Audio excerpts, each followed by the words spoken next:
In the world of Avatar, being the Avatar is a really big deal because the Avatar has the power and political influence to shape the world however they see fit in the era that they live in. And being the Avatar is a matter of national pride for whichever nation the current incarnation comes from. But one thing that's always been a mystery to the viewers is how each of the 4 nations finds and identifies the next Avatar in the cycle.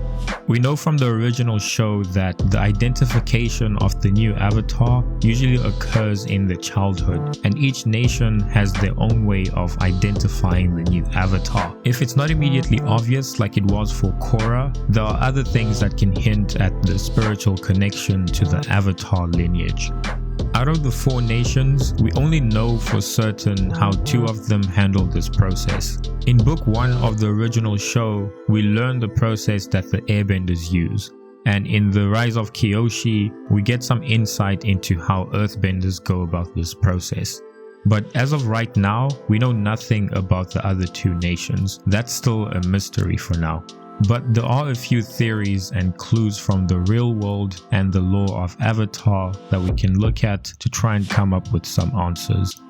This video contains spoilers for The Legend of Aang, Legend of Korra, and The Rise of Kyoshi. In Book 1, Episode 12, The Storm, we get a flashback scene where Aang is informed that he's the Avatar by some airbender monks.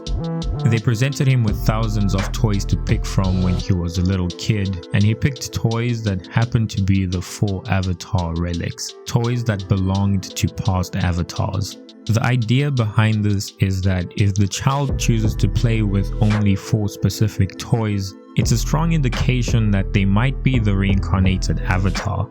The show took inspiration for this Avatar test directly from the real-world process that's used to identify the reincarnated Dalai Lama. In Tibetan Buddhism, there are a few enlightened individuals known as Tulkus that can control the time and place of their future births and direct their reincarnation. The most well-known Tulku in the world is the Dalai Lama. The Tibetans have an elaborate process of identifying and testing the successor that is steeped in ancient traditions and a bit of divine mystery. Before dying, the current Dalai Lama usually predicts and mentions where they will reincarnate. And after their death, a committee which is made up of high-ranking lamas and Tibetan governmental officials assemble and begin the search for the reincarnated Tulku. To find the reincarnated Dalai Lama, the committee will wander through villages, guided by dreams and omens, looking for signs in the toddler so they can present them with a series of artifacts. These artifacts are mixed with decoys, and only the true successor, despite their young age, will recognize the artifacts that belonged to the previous Dalai Lamas. In Avatar, these artifacts are toys and relics that represent the 4 nations, and in the real world, the artifacts are made up of things like prayer beads and walking sticks of the previous Dalai Lama. There are a set of other secret signs that the committee looks out for, but those are unknown to us outsiders and reserved for the individuals tasked with identifying the new reincarnation. Similarly, in Avatar, there are probably other signs that the air nomads look for instead of simply relying on the method with the toys. That means outsiders from the other nations probably wouldn't be aware of these other signs, and if they were to use the air nomad method, there's a chance they could fuck it up and make a mistake.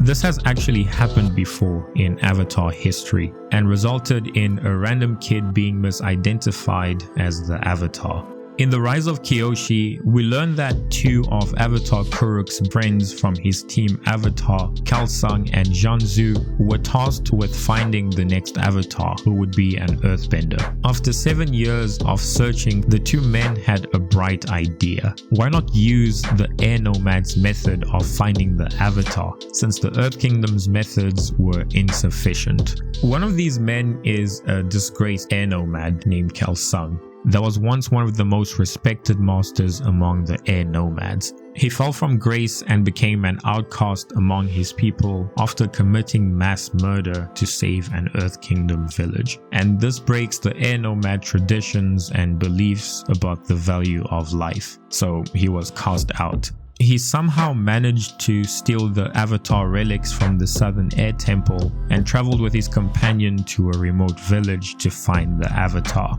The idea of using this method sounded simple on paper, but they quickly realized that it resulted in chaos. Most of these children weren't happy to give back a toy after being asked to pick one, and their parents were pissed to not have their child be the chosen one. The air nomads probably knew how to deal with these things when implementing their methods, and in the hands of outsiders that lack the knowledge, it falls apart. But it's not entirely their fault that they're in this position. Like, these two men are not exactly equipped with the expertise required to identify the new Avatar, and the Order of the White Lotus is still in hiding at this point in time, so they can't exactly help with this task either. So it's on them to figure things out. They resorted to using the air nomads method because the Earth Kingdom's method didn't quite work out for them. But what is the Earth Kingdom's method? The Earth Kingdom is the biggest nation of them all, and it's the continent with the biggest population in the Avatar universe. So how do they go about identifying the Avatar? According to the book, the Earth Kingdom uses a form of divination known as directional geomancy, which is the practice of seeking knowledge by supernatural means. In this case, they identify the Avatar by laying out a map and casting bone trigrams. The directions given by reading the bones are used to slowly rule out different parts of the Earth Kingdom until they pinpoint the location of the Avatar more accurately with each iteration. This approach is basically the binary search algorithm, which is an efficient algorithm for finding an item from a sorted list of items. It works by repeatedly dividing the portion of a list that could contain a target until you've narrowed down the possible locations to just one. And that's pretty cool and makes perfect sense as the method for this large continent, because eventually the Earth Masters will be brought to the doorstep of the Earth Avatar child. In terms of real life influences, there isn't much information in the Avatar lore, but this trigram technique is pretty similar to a real-life Chinese divination practice known as I Ching. I Ching is not used to identify anyone of great significance in the real world, but it could have inspired this technique in Avatar. For example, I Ching in ancient China and Mongolia was primarily used as a divination tool to provide guidance on a wide range of topics, including understanding natural phenomena. The connection is even more obvious when we look at the I Ching coins and the Earth Kingdom symbol. In the end, Khalsang and Jianzhu gave up on using the air nomads method after Kyoshi ran off with one of the artifacts, and they ended up misidentifying the Avatar as this kid named Yun because he had some sick moves at Pai Show that reminded them of their friend Avatar Kuruk. As of right now, there's barely any information on the other two identification methods. In Book 3, Episode 6 of The Last Airbender, Roku is informed that he's the Avatar on his 16th birthday, but the show doesn't reveal how the Fire Sages know and how they tested this. We don't have any information in universe, so perhaps we can look at examples from the real world and other sources for some ideas. In The Rise of Kyoshi, the only identification method we learn is how they identify if someone is a firebender. In a desperate attempt to test whether Kyoshi is the Avatar or not, Jianzhu gets Avatar Kuruk's firebending teacher and Kyoshi's girlfriend's mom to use a test that's used in the Fire Nation to discover if a child is a firebender. The testers put some flammable material under the baby's nose and they get them to breathe. If it catches fire, then congratulations, you're a firebender. This test nearly worked on Kyoshi, but it ultimately failed. There's no further information on how firebenders identify the avatar, but one possible theory is that they use some form of pyromancy. Since the Earth Kingdom uses a form of geomancy, it should be safe to assume that the other nations probably used some form of divination rituals in their process. In real-life lore, pyromancy is one of the oldest ways of humans attempting to communicate with spirits. This is because in many ancient civilizations, fire was seen as some form of living entity that is similar to us. It has a beginning and an end. It has to be created, unlike the other elements, whether by human hand or supernatural event. We can't make more earth or more water or more air, but we can create fire. It was considered a sacred element that was only obtained by humans after it was stolen from the gods. So it's no wonder ancient traditions relied on looking to it for guidance. Pyromancers claimed to receive messages by staring into the flames and interpreting the size, shape, and even the color of the flames. So in the context of Avatar, it's very likely that the Fire Nation used pyromancy to identify the Avatar in their nation. Since the Fire Sages served as the religious authority for the Fire Nation, it's their responsibility to identify the Avatar's incarnation when they're born in the Fire Nation. So maybe they identify and gather all the firebending babies as candidates and bring them into a ceremonial hall where a central flame burns, and the fire sages would observe how the fire reacts to the presence of each child. If the flame flares, changes color, or bends unnaturally towards a specific child, it can be interpreted as a sign of their connection to the avatar spirit. Although it's not exactly canon, we actually get a clear example of this in the 2010 parody movie when Aang gets captured by Zuko. Iroh takes him to a room where they perform a little avatar test. They place a candle in front of him and the flame is drawn towards him. Not to say that he's in the avatar state, but that the presence of the avatar spirit alone made the element react. Or at least I think that's what they were going for. And there are actually a few examples of pyromancy in the show, though they're not performed to identify the avatar. And when it comes to the water tribe, we lack information about their methods too. But what we do know is that Avatar Kuruk is from the Northern Water Tribe, and the next water avatar, Korra, was from the Southern Water Tribe. So there's a theory that suggests, just like the avatar cycle, the two sister tribes take turns and the water avatars alternate between north and south.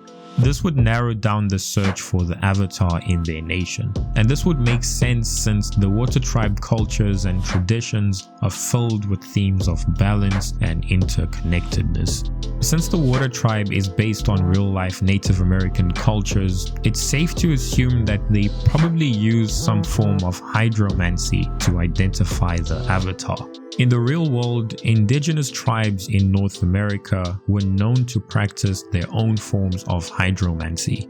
Tribal shamans would gaze into bodies of water and interpret messages sent by the spirit world through the medium of water. Similar to what we discussed about fire and pyromancy, in many indigenous cultures, water is seen as a living entity. And it's not just a commodity, but a language, a community, and a source of knowledge and lore. The Northern Water Tribe has a garden that has a pond in it, known as the Spirit Oasis, and it is the most spiritual place in all of the Northern Water Tribe, which adds up since it was created by the moon and ocean spirits, so it's pretty sacred to them.